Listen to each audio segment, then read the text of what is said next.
tudo e escutando muito bem também. Tá ótimo. Bom, pessoal, nós vamos falar hoje sobre, então, começando nessa semana acadêmica, essa abertura, né, em respeito ao pessoal que já chegou no horário e tal, é uma reflexão sobre o pensamento do Fritjof Capra, né, e tem esse de que toda vez que uma das forças atinge o seu ponto extremo, né, se manifesta dentro de si a semente do seu oposto. Isso vem, então, da tradição oriental, né, que eles chamam, então, esses opostos de yin e yang. Eles não se emite nenhum julgamento de valor se um é bom, outro é mal, mas que fazem parte da vida, do equilíbrio da vida, essas duas forças. É esse equilíbrio de forças né, que move o mundo. Então, há características associadas ao sistema Yin, seria, então, ele é contrátil, né, ele é receptivo, ele é feminino, né, associado à terra, à lua, à noite, ao inverno, à umidade, ao frescor, ao interior. O Yang, ele é associado, então, às características de expansividade, agressividade, é o masculino, o céu, o sol, o dia, o verão, a secura, a calidez, a superfície. Isso vem da filosofia, né, oriental, e todos nós conhecemos isto, né? Mas então, a pergunta que vem é: como surgiu a ideia desse tema, né? Por que estamos falando de ponto de mutação? Isso vem do dia que a Terra parou, parafraseando aqui o nosso, né, querido Raul Seixas, né, que compôs uma música um pouco profética, lembrado com o que passou a acontecer. Então isso me induziu uma pergunta, né? Será que o ponto de mutação do Capra chegou? Então, como a gente está mantendo um grupo de atividades, né, o meu grupo PET, que eu tenho o prazer de ser o tutor, nós, dentro desse período aí de reclusão, né, de quarentena, nós passamos a desenvolver. Uma das atividades que nós começamos a fazer foi um grupo de leituras. Então, eu sugeri que se lesse, a partir dessa percepção, né, que eu tive, né, eu achei que seria interessante nós discutirmos esse livro do ponto de mutação do Capra, do qual eu vou me referir em seguida.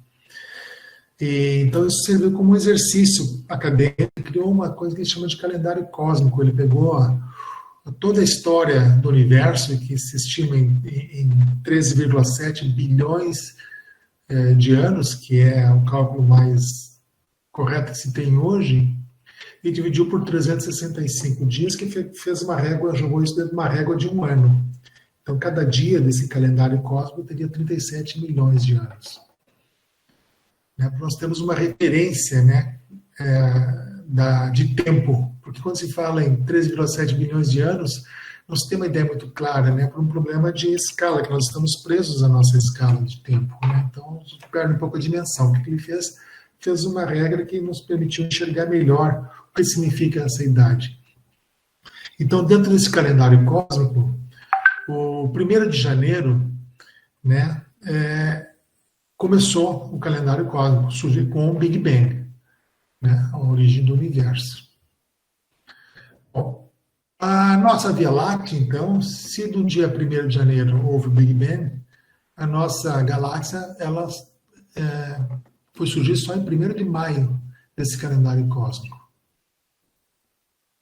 O nosso sistema solar só na primavera, né, lá em setembro.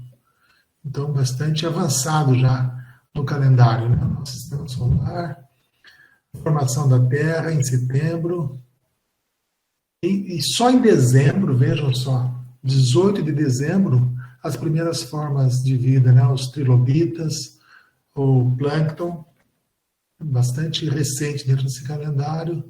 Dia 19 de dezembro surgiram os primeiros vertebrados, e 28 de dezembro, já nos últimos dias deste calendário cósmico, surgiram as primeiras flores e houve a extinção em massa dos dinossauros. Os primeiros humanos surgiram às 10h30 da noite de 31 de dezembro, do último dia deste ano. agricultura surgiu nos últimos segundos, nos últimos 40 segundos desse calendário cósmico. Então, isso nos dá uma ideia de quão recente nós somos na história do universo. Né? E no último segundo, a Renascença, né, surgiu no século XIV a XVI, período todo aí, no último segundo desse calendário cósmico, assim como a Revolução Industrial, que foi o marco, né, foi o James Watts, né, com a criação da máquina a vapor, que deu um impulso, então, na nossa economia, e o mundo aí passou a mudar de uma forma muito mais acelerada. Bom, em síntese, toda a história humana, né, quando eu falo história, a partir de que, né, não considero pré-história, né, ocupa apenas os últimos 21 segundos desse calendário cósmico.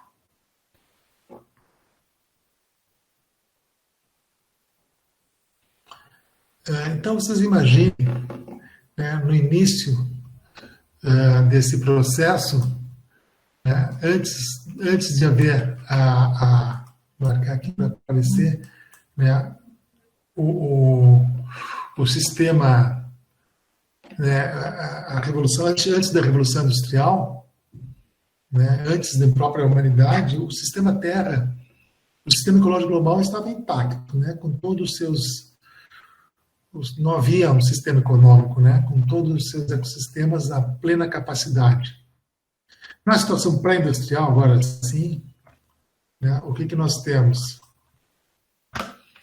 Isso já no último segundo, né, do nosso calendário cósmico, né, surgiu o sistema econômico.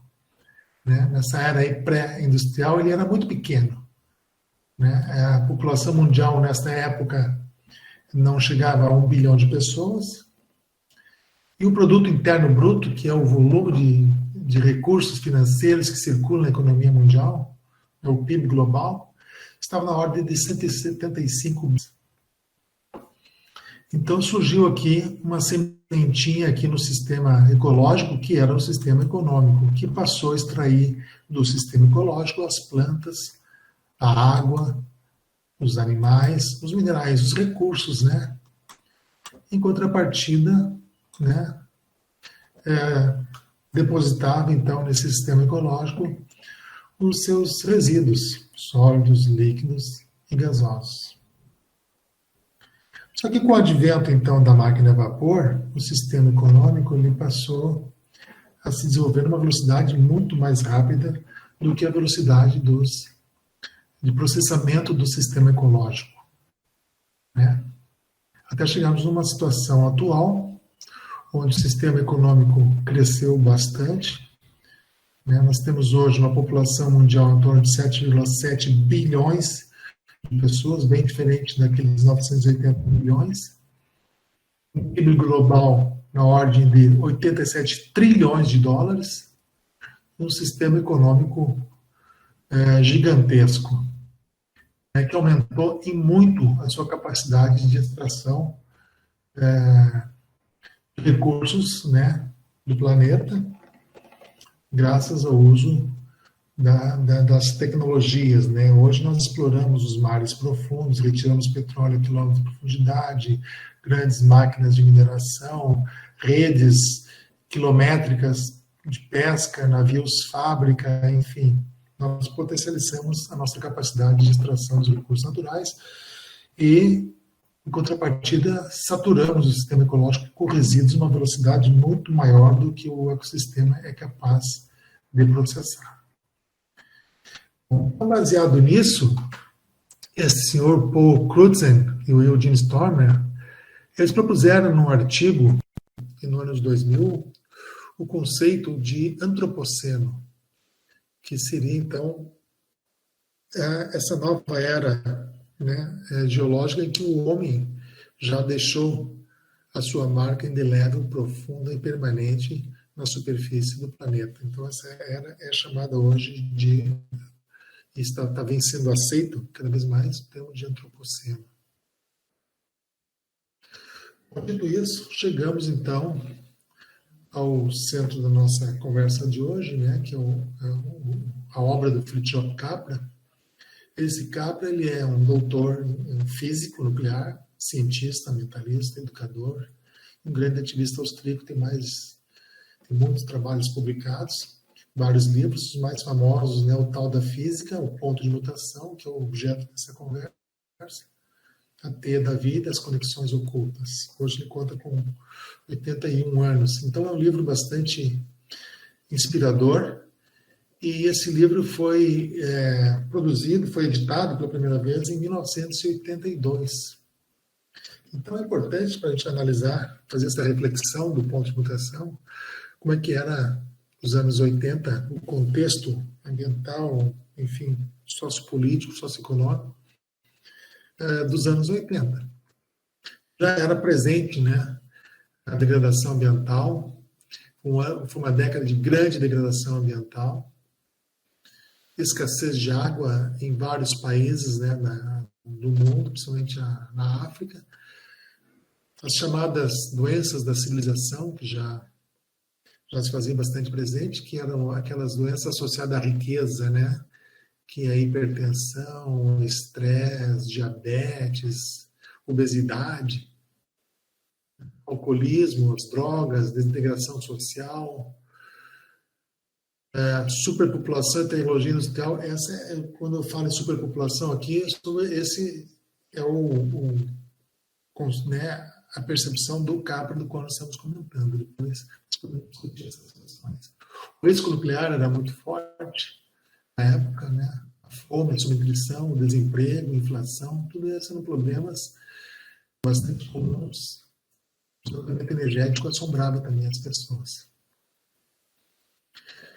É interessante que ele chamou isso de uma crise cultural, né? Uma crise cultural multifacetada.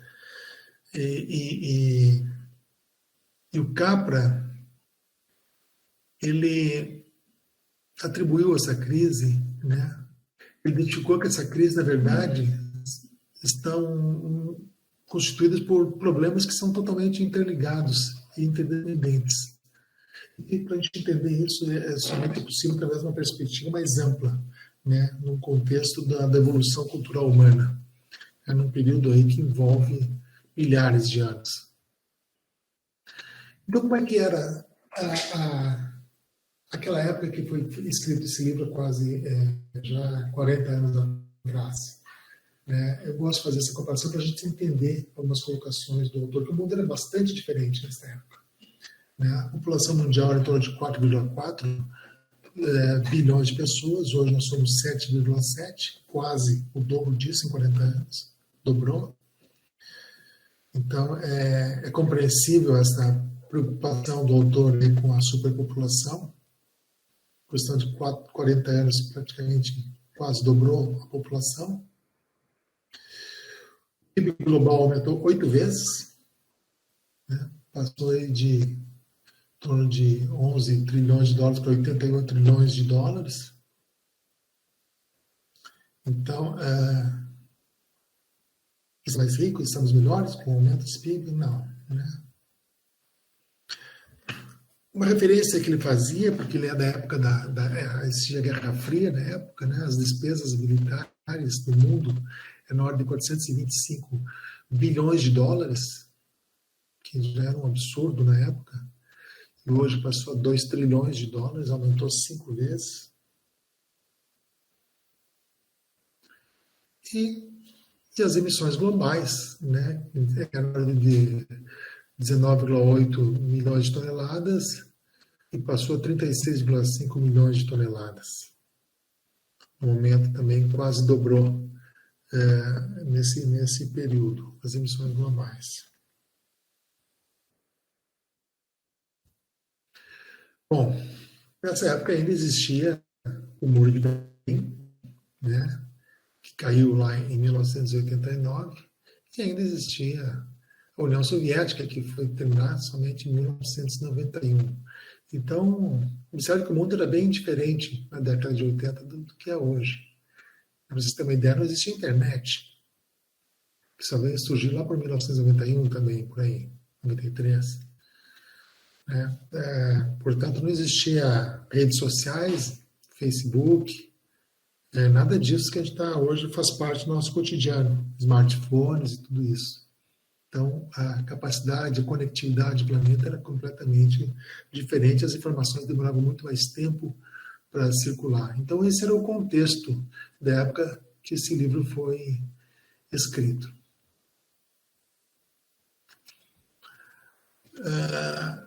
Então, o autor atribui essa crise, né, que ele detectava e que estava muito já sendo discutida já nesta época, né, ao fato de que as estruturas sociais e padrões de comportamento chegam a um ponto que se tornam tão rígidas que a sociedade não é mais capaz de se adaptar a essas situações cambiantes.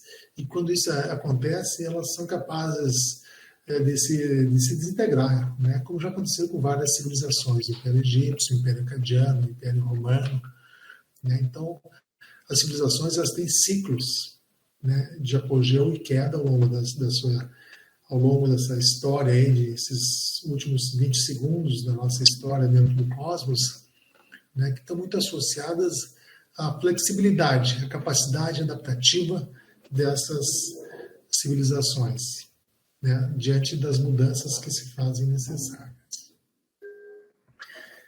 Interessante que o autor, então, ele conseguiu captar, né, diversos movimentos que aconteciam nessa década de forma mais ou menos articulada, mas que eles tinham alguma coisa em comum, que embora esses próprios movimentos ainda também não sabia identificar muito bem isso, né? E havia, então, algumas transições, que ele chamou assim, que a humanidade estava atravessando, que era o fim do patriarcado, extremamente importante, dominação, né, do homem, né, a presença do homem, a presença hegemônica do homem, né, na sociedade, as mulheres ocupando um plano subalterno.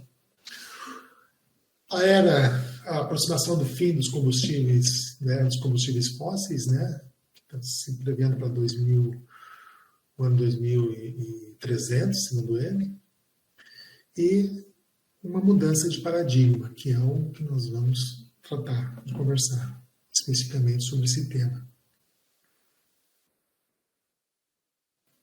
Então, o Cabra, ele já dizia, né, que como indivíduos, como sociedade, como civilização e também como ecossistema planetário, nós estamos chegando num momento decisivo.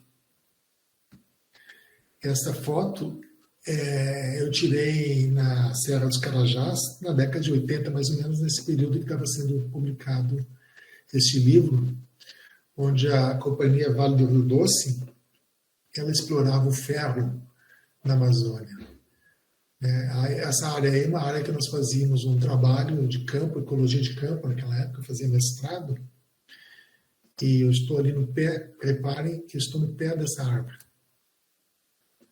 Uma dimensão do tamanho dessa árvore. E aí no local que nós fazíamos, numa semana nós fizemos um trabalho de campo, na semana seguinte estava assim a área.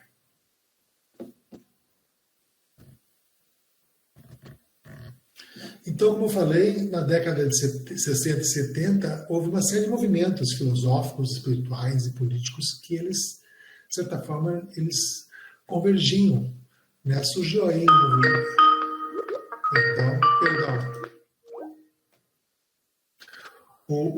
Surgiram aí o movimento negro, o movimento verde, o movimento feminista e vários outros movimentos, né, que tinham, na verdade, o quê? A busca, no fundo, estavam, né, buscando soluções e criando uma nova estrutura para resolver os problemas que se apresentavam na sociedade, que as velhas estruturas, as velhas instituições, a velha maneira de pensar já não mais dava conta. Então, esses movimentos, na verdade, estavam, né, equilibrando o yin com o yang, né? O yang, né, contrariando, né, a excessiva ênfase, né, nos valores yang, né, buscando mais equilíbrio nos aspectos masculinos e femininos da natureza humana. Então, eles tinham em comum isso, né? Eles estavam estruturando as bases de um novo paradigma que ainda está em processo de construção. Então ele dizia, né, que a fim de nos prepararmos para a grande transição que estamos prestes a ingressar, necessitamos de um profundo reexame das principais premissas e valores descartados em períodos anteriores de nossa história cultural. Por isso que ele fala que é uma crise, na verdade, é uma crise de valores. Toda essa crise que nós deparamos hoje, se percebam que em 1980, da década de 80 para cá, o quadro todo se agravou, né? O quadro todo se agravou. Então, e na base dessa crise, então, é uma crise, na verdade, de valores. Então, na base desse paradigma, né, vigente na época, né, sobre o qual se estruturou toda a nossa cultura, né, isso aí começou lá com Copérnico, né, quando ele... imagine só, ele mudou, né, a concepção da Terra como centro do universo, né, com uma concepção heliocêntrica. Você imagina o impacto que isso houve no mundo naquela época, né? Então, aí foi o começo da revolução científica, né? Quase foi para a fogueira.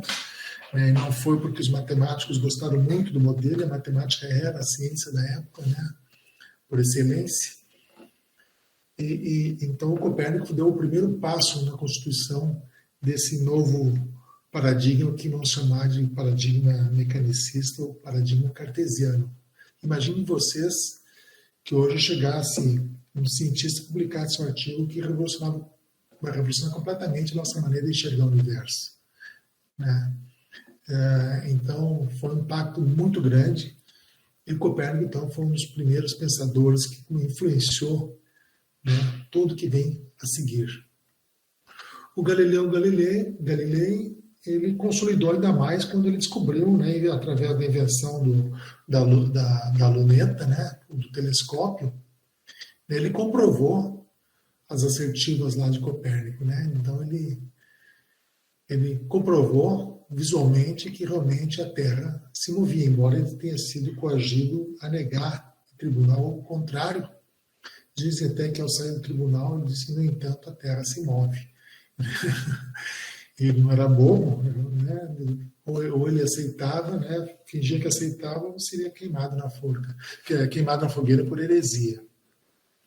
Então, Galileu Galilei, ele deu um passo decisivo na consolidação desse paradigma, né?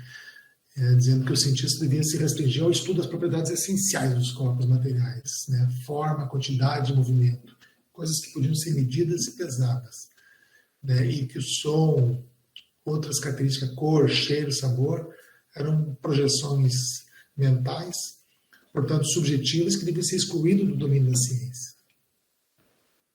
Isso fez com que mais tarde, né, o psiquiatra britânico, né, Dr. Lang, né, comentou que se perderam com isso, né, a visão, né, o gosto, né, o tato, o olfato, o sabor, e com isso se for também a sensibilidade estética, os valores, a qualidade, a forma, todos os sentimentos, motivos, intenções, a alma, a consciência, o espírito.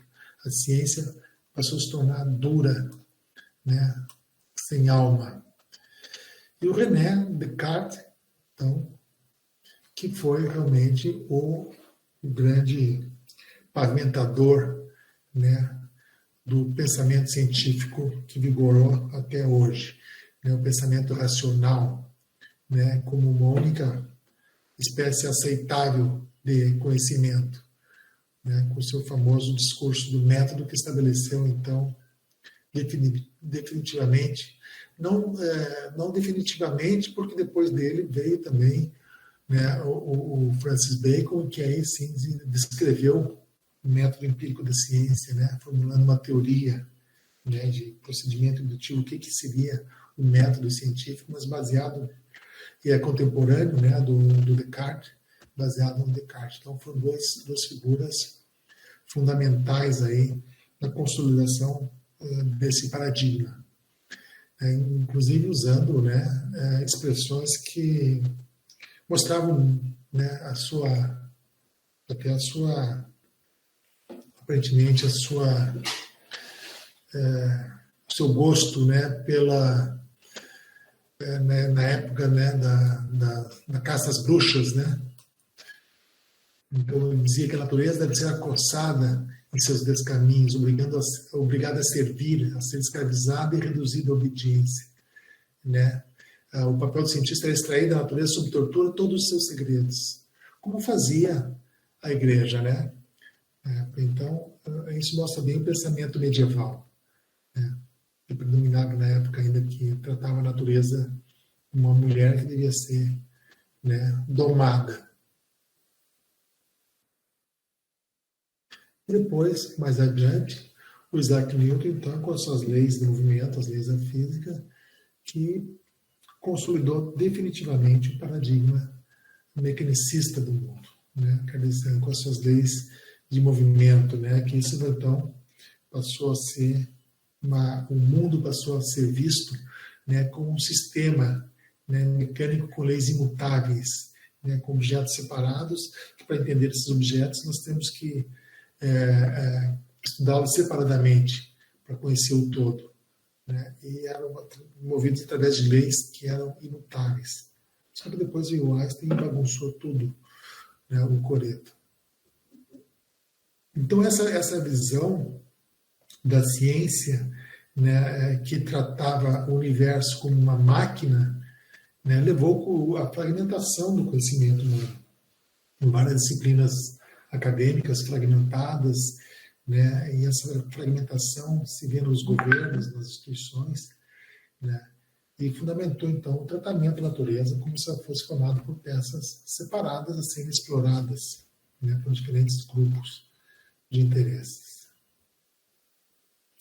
Então, essa ênfase excessiva no pensamento científico, no pensamento racional analítico, levou a atitudes profundamente ecológicas, que está na base, né, dessa crise ambiental e socioambiental.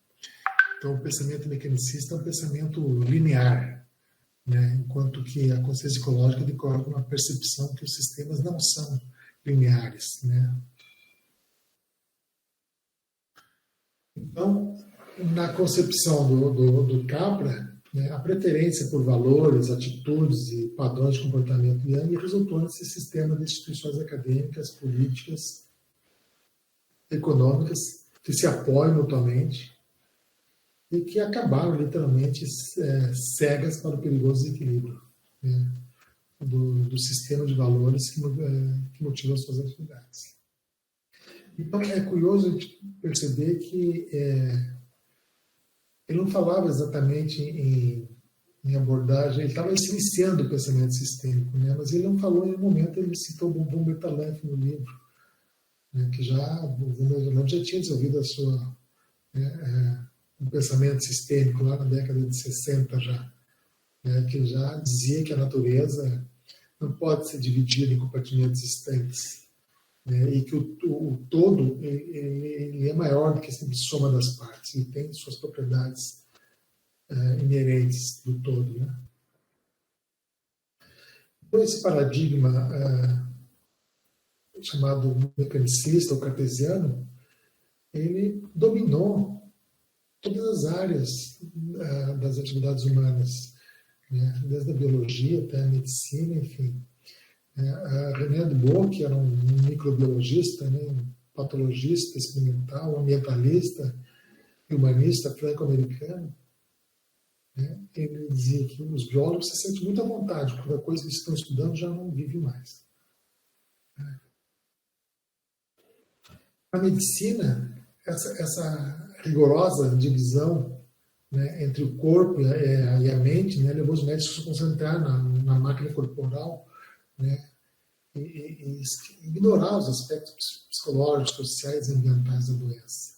Observe que isso foi na década de 80, né? Acredito que hoje essa situação já está bastante diferente, né? Mas o corpo humano passou a ser visto como uma máquina propensa à avaria.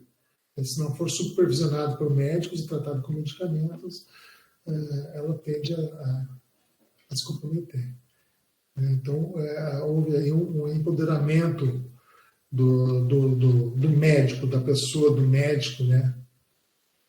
E aquela noção de poder de cura do organismo, né? Isso era negligenciado, a tendência do organismo se manter saudável, isso não era valorizado. A confiança no indivíduo, no seu próprio organismo, né? Pode se curar, né? E também, em vez de perguntar, né, por que ocorre uma doença e tentar eliminar as condições que levaram a esse estado de doença, né, os pesquisadores médicos tentavam entender os mecanismos biológicos, né, através dos quais a doença age, para poder interferir diretamente neles. E na economia trouxe um desastre, na verdade. Né? A tendência de adotar a física newtoniana, né, como modelo de ciência, né, para teoria, para conceitos científicos, trouxe, então, problemas para as áreas sociais e, particularmente, para a economia, que passou a adotar um enfoque reducionista, fragmentado, né, típico da maioria das ciências sociais da época. Então, todos aqueles cientistas, né, que procuravam adotar uma perspectiva mais sistêmica dentro da economia, da ciência econômica, né, eles eram colocados, como ele disse, à margem, né, poupando a confraria e ficar lidando com esses impertinentes. Essa inclui o Max Weber, o John Galbraith, o próprio Karl Marx, né, que eles não eram considerados economistas, mas historiadores, sociólogos ou filósofos. Então, ninguém podia, né, onde já se viu, mudar, né, a ciência econômica com essas questões aí que são consideradas externalidades dos nossos modelos econômicos, né? Então, na verdade, a evolução do sistema econômico,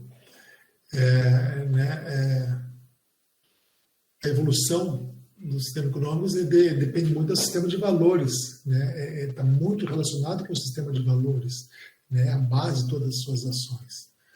Então, à medida que os valores mudam, né, surgem novos padrões de evolução cultural. A economia tem de se moldar a isso. Né?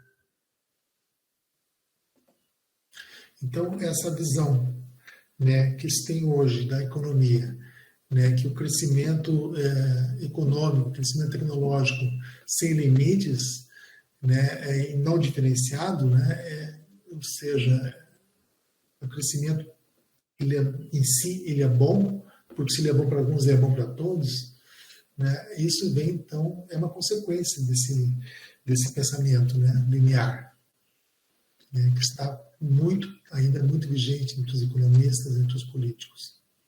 Né. Então, a característica desse modelo, né, é a expansão, a autoafirmação, a competição, ou seja, características associadas a uma excessiva ênfase, né, aos valores Yankee. Bom, eu coloquei aqui o segundo autor e destaquei porque isso aqui gera muita discussão, né, hoje em dia. Há pessoas que discordam bastante desse ponto de vista, que ele coloca aqui, para moderar o rápido esgotamento dos nossos recursos naturais, temos que abandonar a ideia do crescimento contínuo e, ao mesmo tempo, controlar o aumento da população mundial. Isso vai dar pano para manga, para discussão. Né? Há grupos que discordam de que a população mundial, o crescimento populacional é um problema em si. Né? Nós vamos falar isso mais adiante. Ele diz ainda que uma parcela da riqueza do mundo teria que ser devolvida aos países que desempenham um papel importante na sua produção. Então, aqui a gente percebe que, na verdade, o autor não consegue fugir muito do seu próprio, do paradigma do seu tempo. Né? A natureza dessas grandes companhias econômicas multinacionais, né, ela é profundamente desumana, né? Então, ela é baseada na competição, na coerção, na exploração, no desejo de expansão limitada, no gigantismo, né? Na perpetuação dos sistemas de classe, na distribuição desigual das riquezas dentro e entre os países, né? E o respeito pelo povo, pela natureza, pela vida, não faz parte das considerações dessas empresas.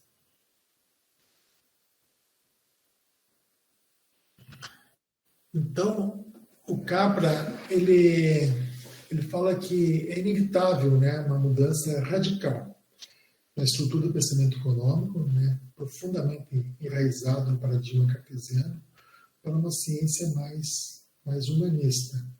Essa nova economia vai envolver uma abordagem necessariamente mais sistêmica, né, na sua definição do conceito de eficiência, né. Ele vai integrar também aspectos da biologia, da psicologia, da filosofia política e muitos outros ramos do conhecimento humano.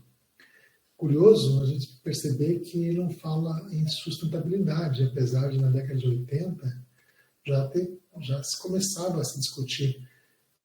Se falava não de sustentabilidade, mas de desenvolvimento sustentado, né, lá no encontro do FONEI, na França, os encontros preparatórios que teve, né, que acabaram culminando lá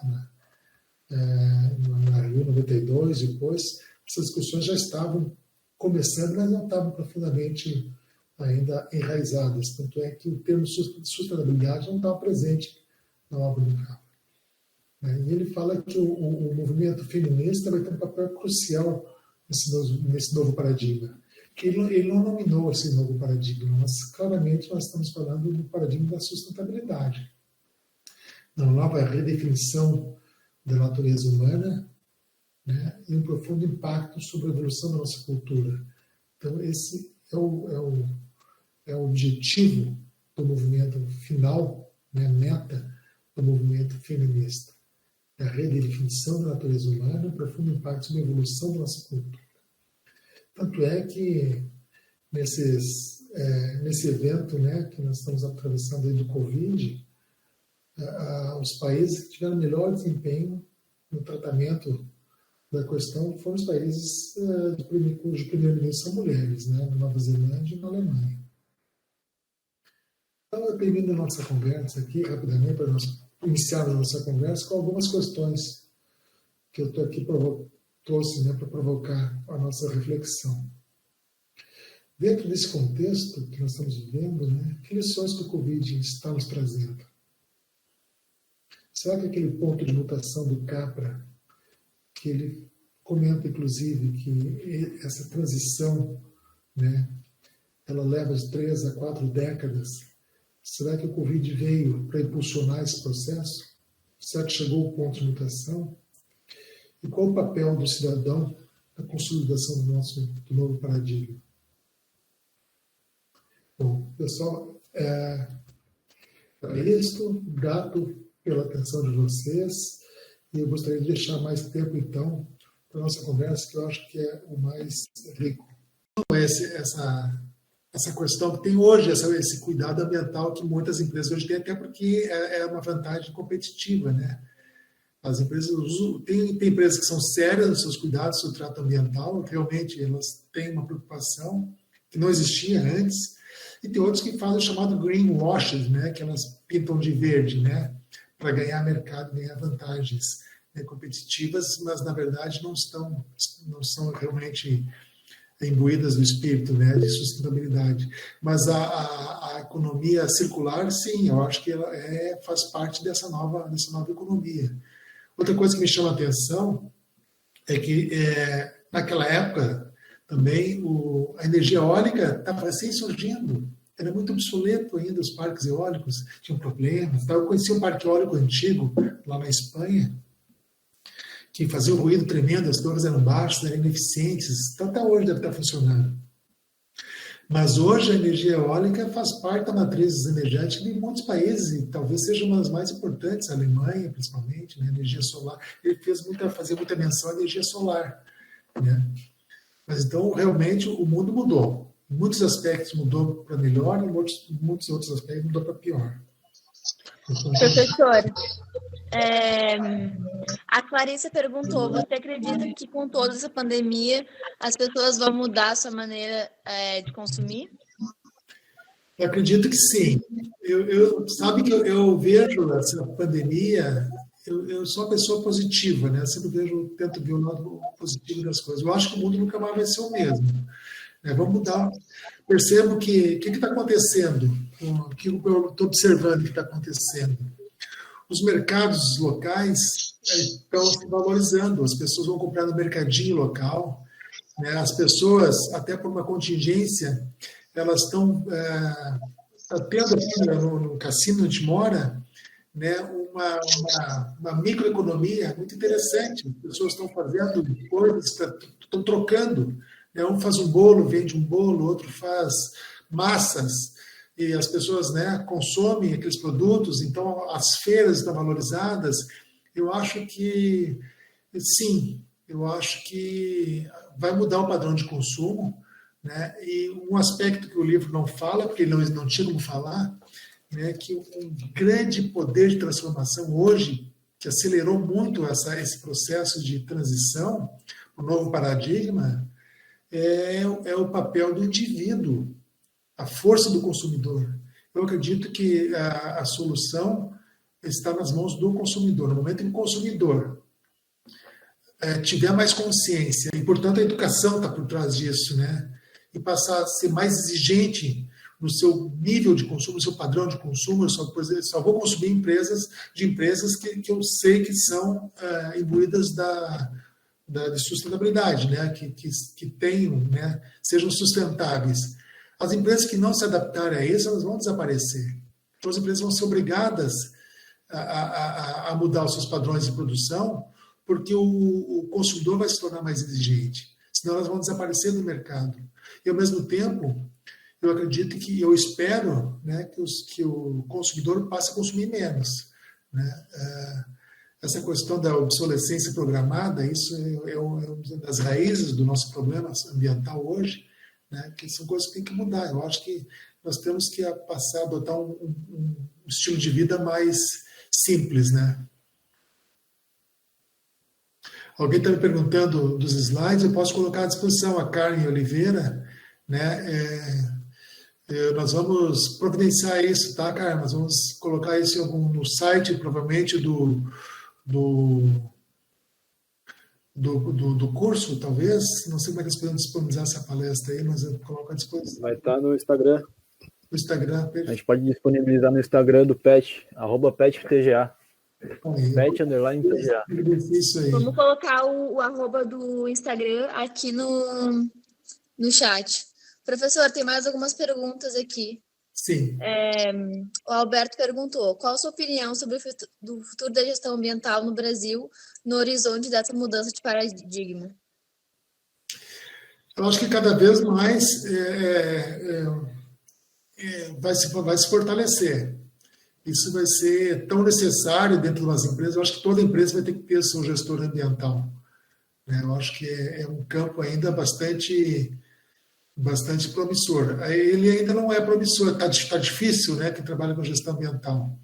Nós estamos fazendo um mapeamento, né, dos egressos do nosso curso para ver como é que está a situação do emprego, da empregabilidade e tal. Nós estamos com poucas respostas, inclusive. Estamos aguardando para ter um quadro melhor. A gente sabe que ainda está difícil, mas é um mercado em expansão. Eu vejo o gestor ambiental como um profissional do futuro. Isso é absolutamente necessário, porque quando a gente vai até numa simples padaria, num posto de gasolina, nós tivemos absurdos assim, de atitudes que tem que ser mudadas, são coisas simples, que falta a presença ali de um gestor ambiental, alguém para mudar os processos, que as empresas vão se dar conta que elas vão se tornar mais eficientes também, e com isso a gente aumenta a eficiência sistêmica da economia, né? A Alessandra perguntou a diferença entre a economia linear e a circular. A economia linear é a tradicional, né? O produto sai da produção e vai para o consumo, e o consumo vai para o lixo. A economia circular, o produto vai e ela retorna, a embalagem retorna o processo todo, né? O material que não é usado, o desperdício, retorna para o sistema. Né? O que deixa o resíduo passa a ser um insumo. Uma fábrica ela produz um determinado insumo e um certo resíduo. Esse resíduo passa a ser um insumo para uma outra fábrica também. Então, há uma circularidade na produção. Isso que a gente chama de economia circular. né, por reengenharia.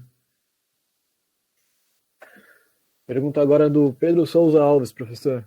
Sim. Nessa grande época, em que o mundo consome mais os recursos naturais, na sua opinião, vai ter a época de desaceleração?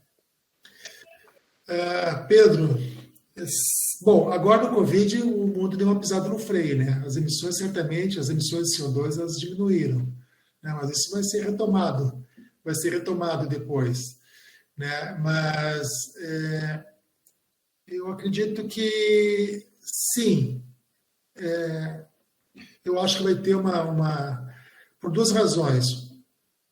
Vai ter um aumento da eficiência da extração dos recursos naturais, vai se diminuir o desperdício e as pessoas vão ser mais conscientes também, né? Mas eu acredito que essa mudança de paradigma aí, né, ela vai ser na segunda metade desse século. Antes disso, não acredito que vai acontecer. E ela vai se dar muito mais pela escassez do que por uma mudança de... Na verdade, o ser humano, infelizmente, ele reage, né, desculpa a expressão, mas quando a água bate na bunda, né? E nós estamos já com água no pescoço. E o ser humano ele é bastante criativo e acredito que a gente vai se adaptar, né? A gente está vendo também, essa é uma outra lição que o Covid nos mostra, né? Nossa adaptabilidade, né?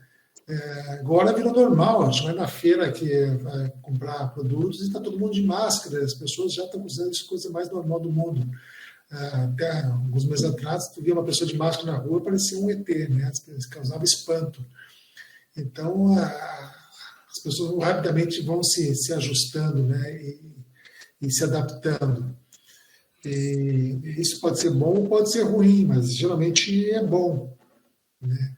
E eu acho que a base da solução dos nossos problemas ambientais está no consumo. No momento que nós mudarmos nossos padrões de consumo e as indústrias mudarem seu padrão de produção para produtos mais permanentes, nós vamos mudar o mundo.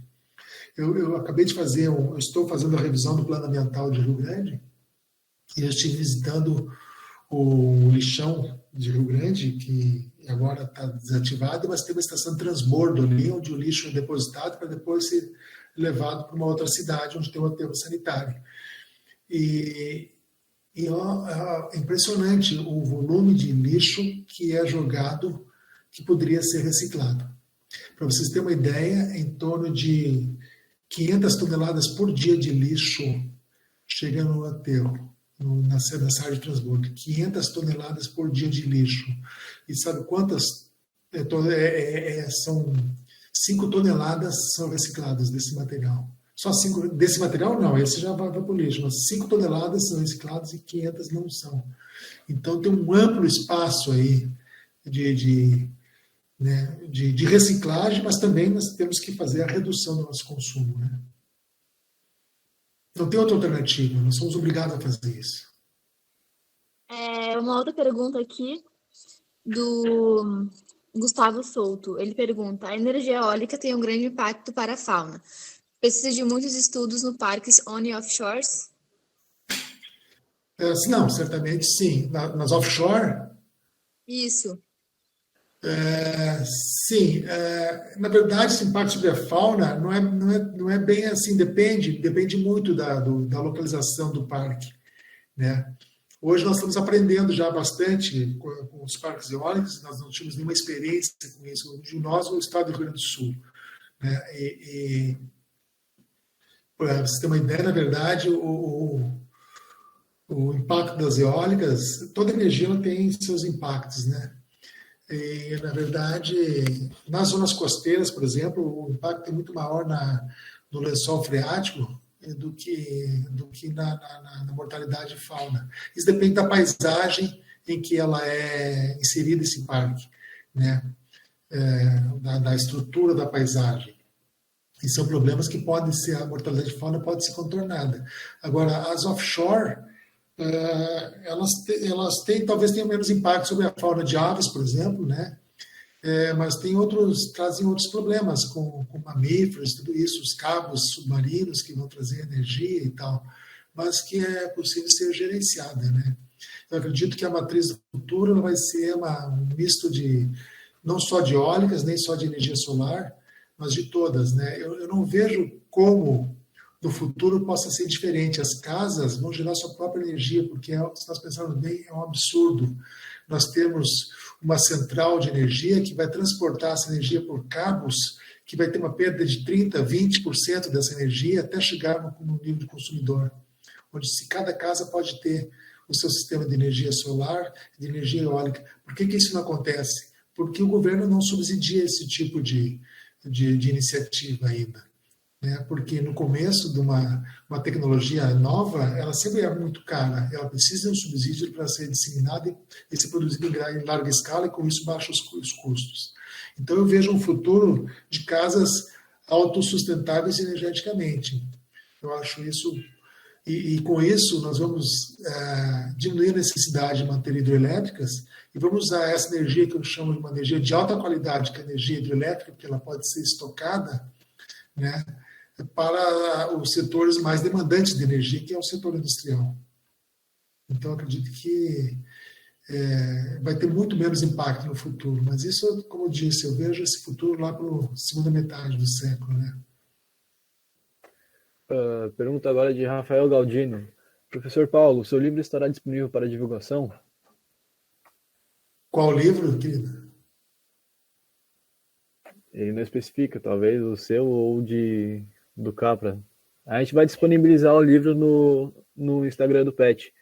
Nós temos o PDF desse livro do Ponto de Votação. Eu recomendo muito esse livro, viu? Eu li esse livro no início da minha carreira, em 82, e foi um livro que impactou muito a minha vida. E por isso que nós sugerimos dentro do PET para nós fazermos a leitura desse livro. Ele vale muito a pena ler, apesar de ter algumas coisas que eram válidas na época, mas que hoje já não se adequam muito, mas, enfim. Com essa questão da superpopulação, por exemplo, é uma questão altamente discutível, né? Porque as pessoas tendem, né, principalmente a uma visão mais hegemônica do primeiro mundo, né, vamos chamar assim, de achar que o excesso de população é um problema do mundo, mas é porque isso, boa parte, afeta a sua qualidade de vida, né? Porque o que é sustentável é manter os padrões de consumo que se perpetuam no primeiro mundo, né? Na Europa e América do Norte, no Japão, né? Que o nível de consumo per capita é altíssimo. É óbvio que não dá para manter esse nível todos os 7 bilhões de pessoas do planeta. Agora, o problema é que ninguém baixa o seu nível de... É muito difícil, realisticamente falando, baixar o seu nível de consumo, né? As pessoas querem trocar de televisor a cada 2, 3 anos, trocar de carro a cada 2, 3 anos, o celular a cada 6 meses. Bom, aí não tem recurso natural que sustente esse padrão de consumo de uma forma homogênea para toda a humanidade, né? Professor, tem outra pergunta aqui da Caroline Dias. Ela pergunta, essa produção de lixo aumentou por conta da pandemia ou já estava bem alto? Não, na verdade, essa produção de lixo, a produção per capita diminuiu. Eu fiz uma contabilidade, ela aumentou quantitativamente em volume bruto pelo aumento da população, mas o consumo per capita diminuiu, o que é um bom sinal. E não está relacionado à pandemia, pelo menos não consegui perceber isso, porque eu não tinha dados anteriores também, né? Rosali Teixeira de Jesus comentou: creio que a ajuda dos governantes, mostrando-se preocupados com as causas ambientais, com certeza tornaria um gestor ambiental com muito mais importância no mercado de trabalho. De onde que ela é? Não sei, professor. Ela pode responder aí, por favor? Rosali Teixeira, tá por aí? Temos mais perguntas. Oi. Rosane, você é da onde? Boa noite. Boa noite. Você é da onde, Rosane? Oi, estão me ouvindo? Sim, perfeitamente. Você é da onde? É Rosali, né? Isso. Eu sou do município de Francisco Morato. Deixa eu abrir aqui É Rio a Grande do imagem. Sul? É Rio Grande do Sul? Não, São Paulo. São Paulo. Tudo bem, Rosali? Prazer. Tudo bem? Prazer. Qual era a sua pergunta mesmo da prefeitura, né? Não, na verdade, eu trabalho, né, na prefeitura. E eu não fiz uma pergunta, na verdade, eu fiz um comentário, né? Que se todos, tô falando governantes no geral, se eles, a maioria desse a importância que tem o meio ambiente, eu tenho certeza que a nossa categoria de gestor ambiental teria uma visibilidade muito maior, né? Por trabalhar no serviço público, eu vejo de perto a dificuldade que é trabalhar no meio ambiente, né? Aqui a gente já avançou bastante, mas quando a gente chegou, eu vim para a área do meio ambiente na prefeitura em 2017, e quando a gente entrou, não tinha praticamente nada, estou falando no município, né? Não tinha praticamente nada voltada para o trabalho de meio ambiente, só existia um coordenador de meio ambiente, na verdade existia porque era obrigado a ter, tinha uma mesa, porém não tinha projeto, não tinha trabalho, não achamos nada que, tipo, um trabalho de educação ambiental numa escola, algo que a gente pudesse dar andamento. Então, a gente começou do zero. E, graças a Deus, assim, eu vi que você estava falando sobre governantes mulheres, né? Aqui a gente tem uma prefeita mulher e, assim, o nosso município ele é carente de recursos, mas, mesmo assim, ela dá um espaço para a gente do meio ambiente. Aqui a gente é uma coordenadoria, porém, em 2 anos que a gente está, 3 anos que a gente está aqui, a gente já tem um viveiro municipal. E é um avanço. Sabe que aqui no Rio Grande do Sul, Rosali, o Estado, uma certa época, ele decidiu descentralizar a gestão ambiental para os municípios. E, para isso, os municípios tinham que se adequar. Eles têm que ter um plano ambiental municipal, tem que ter um conselho ambiental, conselho do meio ambiente, tem que ter uma secretaria do meio ambiente, só secretaria do meio ambiente, desvinculada de outras secretarias. Então, tudo isso, né, os municípios têm já está bem avançado. Aí está bem melhor. E aí, com isso, se gera aí um mercado de trabalho interessante para os gestores ambientais, né? É isso que eu pontuei referente aos governantes dar uma atenção melhor. Então, vocês estão um pouco mais avançados que aqui. Ok, obrigado, Rosali, pela sua contribuição. Imagina, eu que agradeço. Pessoal, só lembrando que o link está disponível ali no chat para ganhar o certificado, tá? Só clicar lá e se inscrever. Tem uma outra pergunta aqui, professor, da Clarissa. Será que chegamos no ponto máximo do desgaste do meio ambiente e agora precisamos regredir para uma vida mais simples? O senhor acredita que podemos degradar menos o meio ambiente e conciliar isso com o crescimento tecnológico? Acredito que sim, sem dúvida. Nós chegamos aos limites da nossa capacidade de suporte do planeta, né? A gente está vendo as emissões de carbono é um grande indicador, né? E nós temos que realmente partir para um estilo de vida mais simples, mas o que preocupa é que, na verdade, nós aqui dos países do Brasil, países em desenvolvimento, nós estamos mais conscientes. Mas a grande pegada ecológica está nos países desenvolvidos, não nos países em desenvolvimento.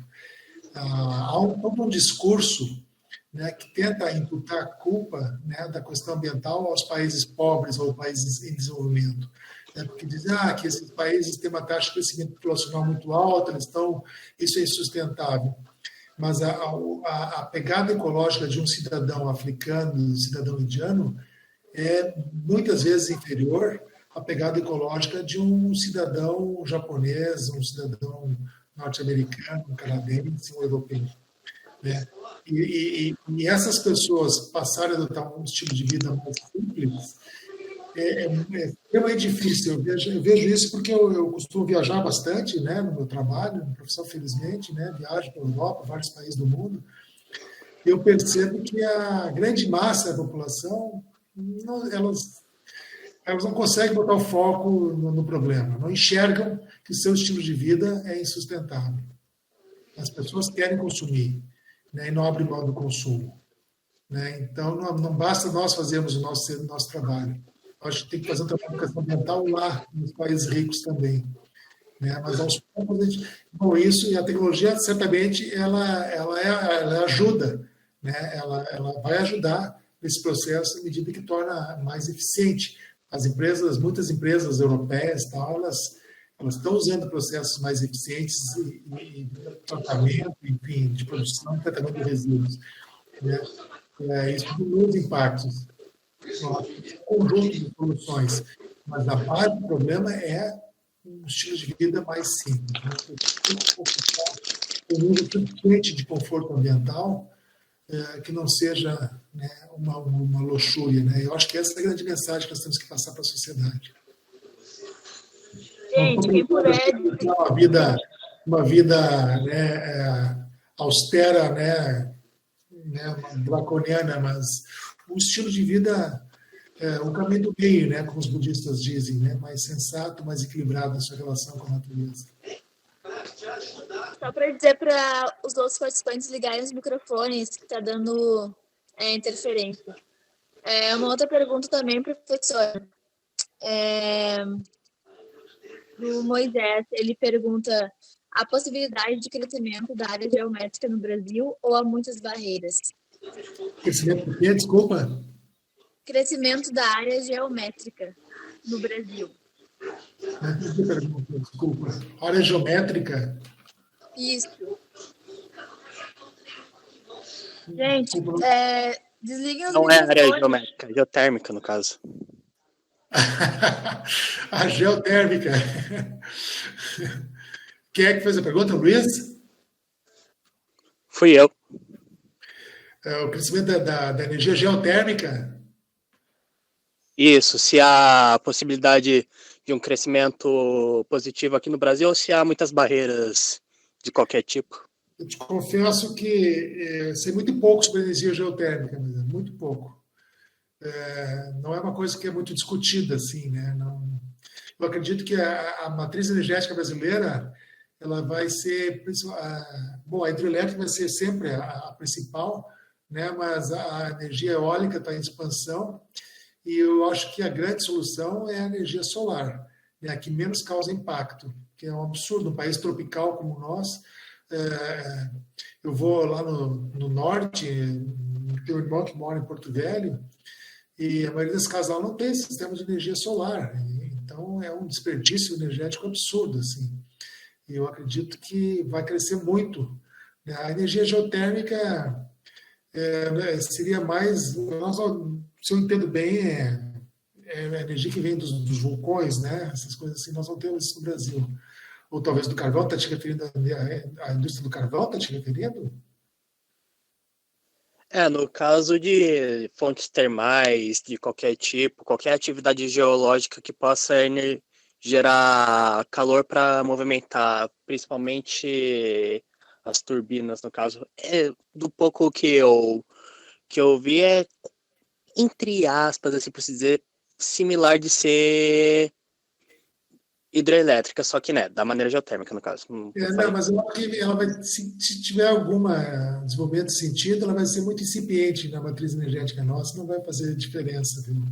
Talvez uma ou outra empresa vai ter um processo aí de extração de energia a partir daí, mas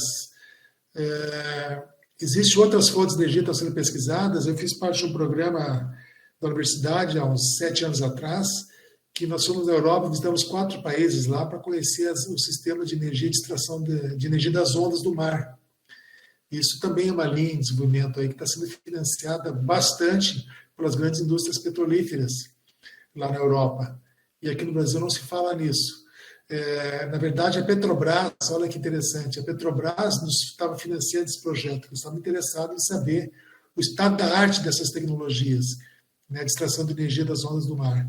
E em seguida que nós voltamos da Europa, nós fizemos um relatório para a Petrobras, mas a Petrobras descobriu o pré-sal, aí abandonou o projeto, não quis mais saber. Então, daqui a alguns anos, nós vamos estar comprando equipamentos de energia marinha, que nós temos 8.000 quilômetros de costa, equipamentos feitos no exterior, a preço de ouro, como nós compramos hoje aí as turbinas eólicas, né? Nós não temos uma tecnologia nacional. Essas tecnologias são guardadas 7 chaves. Isso é a tal da dependência tecnológica, né? O país que não investe, né, em pesquisa, em tecnologia, ela tem que estar sempre atrás dos outros, na dependência dos outros, né? Infelizmente.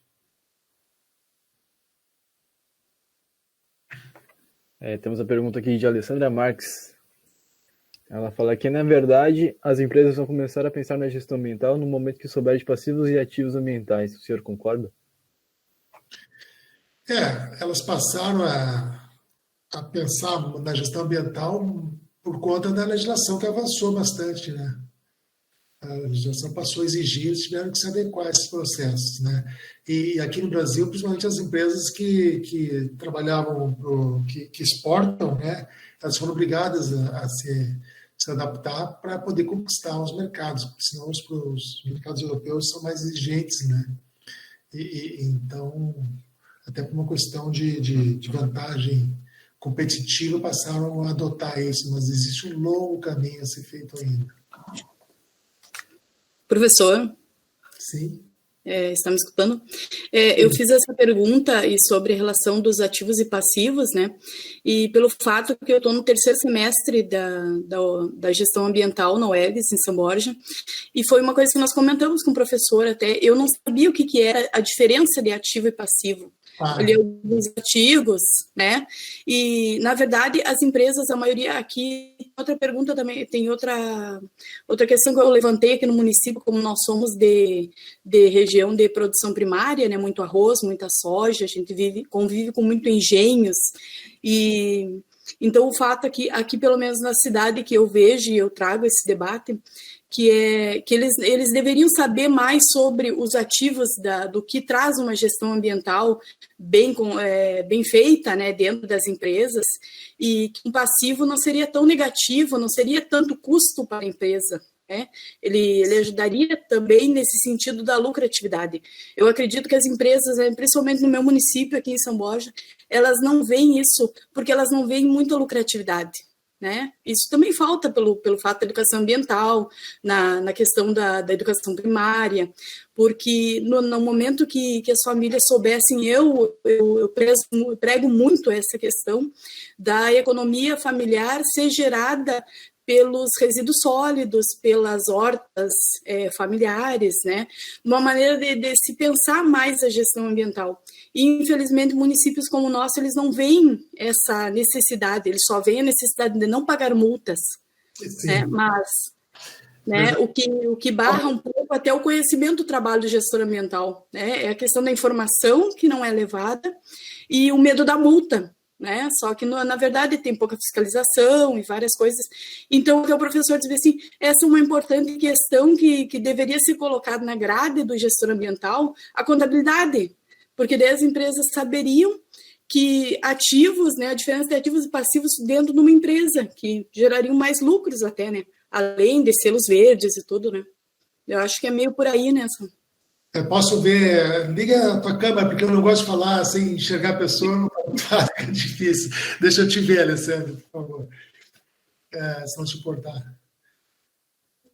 Assim, tudo bem. Não, você tem razão, sim. As empresas ainda, infelizmente, elas tratam isso como um obstáculo, né, na verdade. Né? E quem paga essa conta, né, desse passivo ambiental? Todos nós pagamos.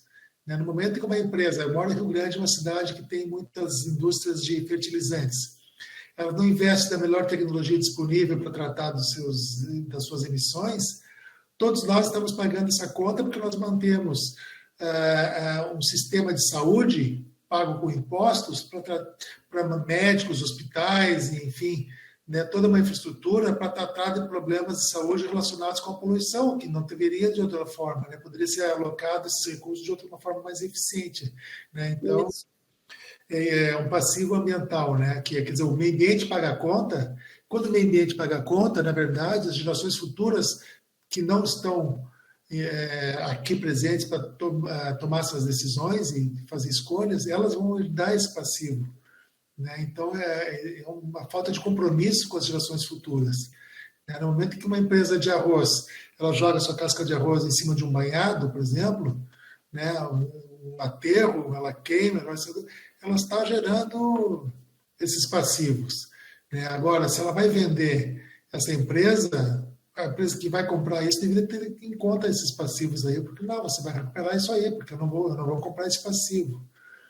Então, aos poucos, na verdade, você falou em fiscalização, tudo isso é verdade.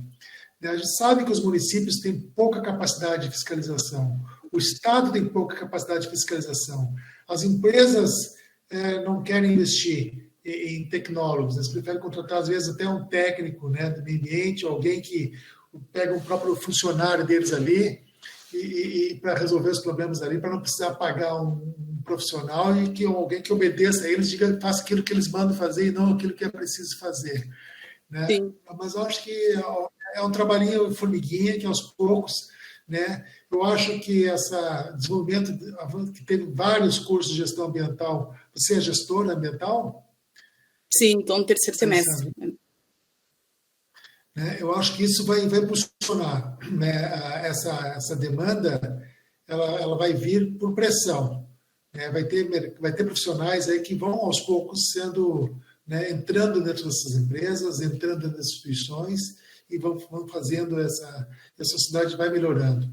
Né? Então é um papel, eu acho que o gestor ambiental tem que andar junto com o educador ambiental, né? Para convencer, mostrar às pessoas a necessidade, né, de mudança. Por isso que eu acho que a solução dos problemas ambientais na verdade, é muito mais está no indivíduo do que nas instituições.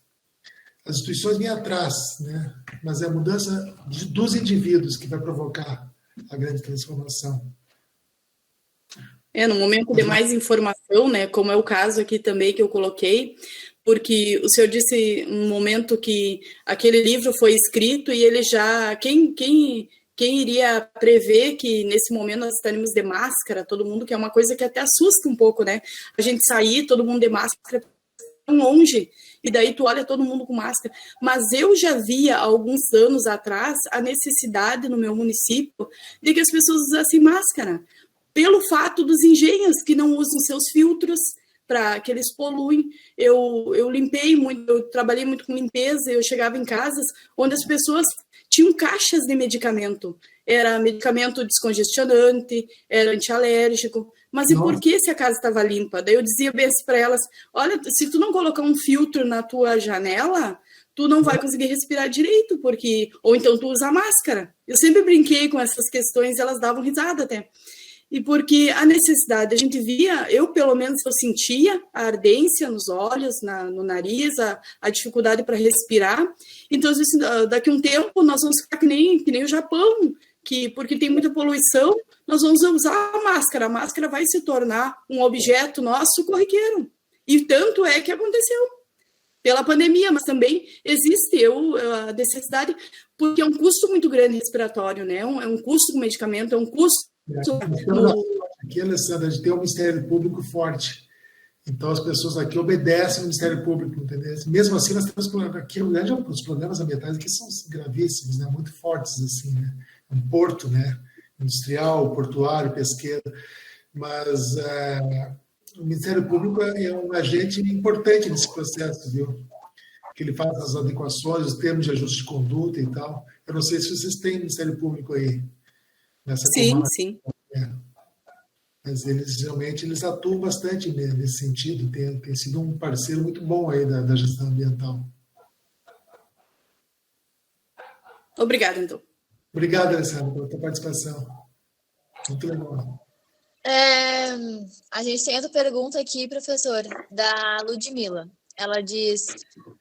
na sua opinião, os governantes permitirão que a população se torne autossuficientes em relação ao acesso de energia solar? Afinal, seria o fim das fornecedoras de energia?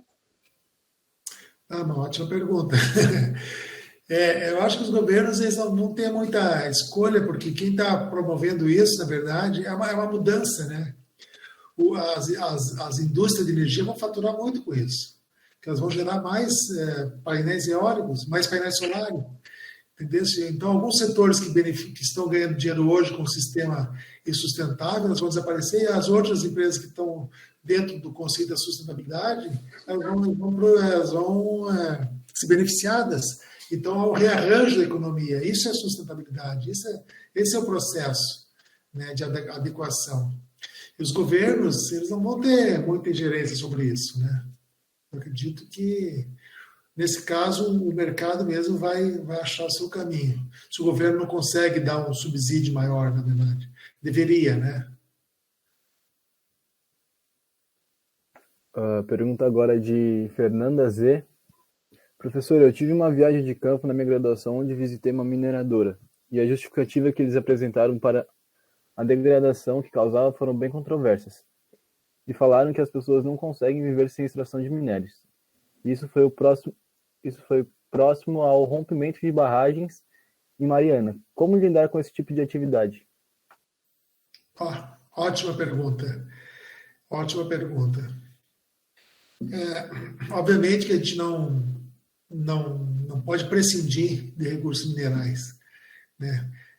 E por isso que eu digo que quando a gente comprar um carro, a gente tem que se lembrar que aquele carro ele foi pintado com uma tinta à base de um minério pesado, que precisou ser extraído e o ambiente foi, né, impactado para extrair essa tinta, esse pigmento de tinta que vai pintar o carro da gente, né? Então, existem duas maneiras de lidar com isso, do meu ponto de vista, né? Voltando à questão de baixar as nossas necessidades, né? Existia um sábio, né, um filósofo, não me recordo agora se ele era grego, que ele vivia dentro de uma barrica. A casa dele é uma barrica. Ele dizia que o homem rico, eu não estou dizendo que a gente tem que voltar vivendo na barrica, né? Mas o homem rico é o homem que não é o que tem muito, é o que não precisa de nada, é o que precisa de pouco, na verdade, para viver. Então, eu vejo duas pontas desse processo. Um é nós baixarmos o nosso nível de consumo, né, individual de materiais, né, recursos, principalmente não renováveis. O outro, bom, tem empresas de mineração que elas têm que se adequar ao local. Quando o custo ambiental é muito alto, simplesmente não pode ter mineração naquele local. Eles vão procurar outro local mais adequado e usar as melhores tecnologias disponíveis no mercado, e não existe razão para que isso não ocorra. Vai ter um custo, vai aumentar o custo? Vai, mas o consumidor tem que pagar esse custo. Esse custo ele tem que ser internalizado por todos que vão consumir aquele produto. A empresa deve abrir mão de seus lucros estratosféricos, né? E o consumidor talvez tenha que pagar um pouco mais, porque aí sim o mercado se regula. Por que o preço do papel, hoje, que nós vamos, eu costumo dizer para os meus alunos, se nós vamos usar uma folha de papel em branco, a gente pega, às vezes, usa uma folha de papel que nunca foi escrita, escreve uma bobagem e depois joga fora aquela folha de papel. Se o custo ambiental daquela folha de papel tivesse incluído no preço, nós pensaríamos duas vezes antes de usar uma folha em branco para escrever qualquer coisa. Então, por que nós fazemos isso? Por que o preço do caderno ele é hoje? Não sei quanto custa um caderno, R$10. Vamos imaginar um caderno de R$10. Se o real custo ambiental embutido nesse caderno, se estivesse no preço, embutido no preço, esse caderno certamente não seria R$10, seria muito mais caro. Bota aí a perda de biodiversidade pelos campos que tiveram que ser ocupados por plantações de eucalipto para gerar essa celulose, toda a água, o volume de água absurdo que é consumido para queimar, né, essa pasta, fazer essa celulose, as emissões de carbono que se resultam, tudo isso tem um custo. E nós não conseguimos calcular esse custo, porque voltamos de novo, né, ao modelo do Capra, né, que os modelos econômicos são lineares, eles são extremamente simplificados, eles não conseguem internalizar e calcular esses custos todos. Né? Quanto custa a regulação hidrológica? Quanto custa a biodiversidade? Quanto custa a regulação microclimática? Nós não sabemos isso. Por quê? Porque os modelos econômicos não têm como avaliar isso. Então, por isso que o preço do caderno é barato. Né? Então, nós temos que ter consciência disso, internalizar esses custos, né? E com isso nós vamos diminuir o nosso consumo e com isso nós vamos diminuir as necessidades de energia, de papel, de recursos minerais, enfim. Né? A geração de resíduos, né? A geração de lixo, e com isso nós estamos diminuindo as necessidades de novas áreas para novos aterros sanitários, menos impacto sobre a biodiversidade.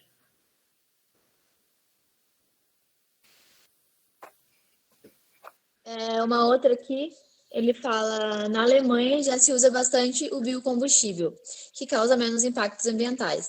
E no Brasil seria uma alternativa, sendo que se usa 12% de biocombustível no diesel fóssil. Não seria uma alternativa aqui também? Veja bem, quem é a pessoa que está fazendo a pergunta? Aqui está falando hortas caseiras, não tem nome. Ah, sim.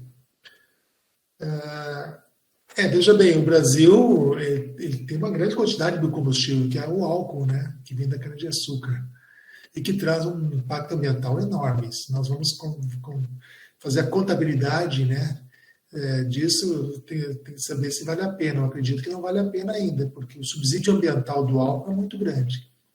Né? Grandes plantações de cana-de-açúcar no Nordeste, no Sudeste do Brasil, né, para gerar esse combustível. Então, tem que se avaliar, né, a origem desse biocombustível, se realmente ela é mais eficiente ou não. Eu acredito que talvez a solução seja agora para a questão de transporte, os carros elétricos, que o caminho está se desenhando para isso. Né? Que hoje é absurdamente caro o carro elétrico, né? Mas a tendência é diminuir esses custos. Não sei se está respondido, Hortas Urbanas. Tem a pergunta aqui agora de Carmen Lúcia. Poderia falar um pouco sobre a privatização da água? Penso que irá causar muito mais desigualdades sociais do que resolver problemas. Sem dúvida, Carmen. Sem dúvida, isso é um absurdo.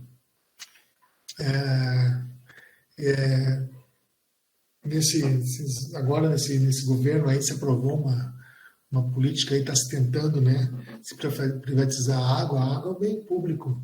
Né? Essa questão essas pessoas que defendem a privatização da água defendem um estado mínimo, né? Mas agora, na crise da pandemia, nós vimos que a mão invisível do mercado ela não funciona numa crise como essas, né?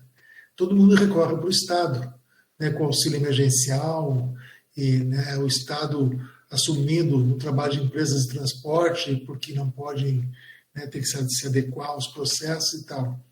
Então, e assim como a água, né? Eu acho isso um crime, a privatização da água. Isso não é solução nenhuma. Você colocar um bem vital, a água é vida. Você colocar na mão de uma empresa que vai determinar o valor desta água, que é vital para a sobrevivência da espécie humana, para os ecossistemas e para tudo, isso é um crime inadmissível. Sou radicalmente contrário a essa solução. A Clarissa falou também, o senhor acha que essa década é suficiente para colocar os ODS em prática? Os objetivos? Não, infelizmente não. Até de sair do discurso e passar para a prática, eu já participei de vários encontros internacionais, assim, a gente discute, né? Tinha outras metas, né, antes dos ODS, né? Agora não me recordo mais os nomes desses objetivos, esses acordos internacionais que são feitos, né? Talvez lá pelo final da década de 20, talvez a gente consiga lá 30, né? Mas esse caminho é passos muito lentos, né? Alguns países avançam, no Brasil mesmo, olha o Brasil. A gente recuou, voltamos aos anos 80 em termos de degradação ambiental, gente. Então, nós estamos muito, muito, muito longe disso. O volume eu fiz um cálculo esses dias, o volume de árvores que foram perdidas só nesse primeiro semestre foi um absurdo, foram 400 milhões de árvores desapareceram. 400 milhões de árvores, quase 500 milhões de árvores foram suprimidas pelo desmatamento nesse primeiro semestre. Então, eu não tenho esperança que no Brasil a gente vá conseguir alcançar esses objetivos do mundo sustentável a curto e médio prazo. Mas eu penso o seguinte, nós não temos alternativas, nós temos que arregaçar as mangas e trabalhar e fazer nossa parte. Sem esmorecer, sem deixar de perder a esperança e fazer o possível. Os ODS aí, só para ficar claro para todo mundo, são os Objetivos de Desenvolvimento Sustentável. Tem a pergunta agora de... Perdão. O Hortas Caseiro se identificou agora como Maurício. Bem, Maurício, tudo bem? Eu não sei se respondi, Maurício. Só para dizer que se alguém mais quiser fazer alguma pergunta para colocar, que a gente já vai estar encerrando daqui a pouquinho. Aí, se tiver mais alguma pergunta, para botar aqui no chat, que acho que já terminou todos que estavam aqui.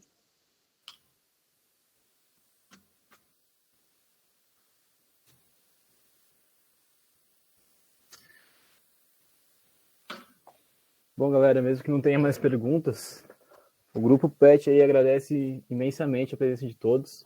Foi muito bom, a gente se surpreendeu até com a quantidade de pessoas. Acho que valeu a pena, foi bem legal. Agora, se tiverem mais questionamentos, podem mandar aí.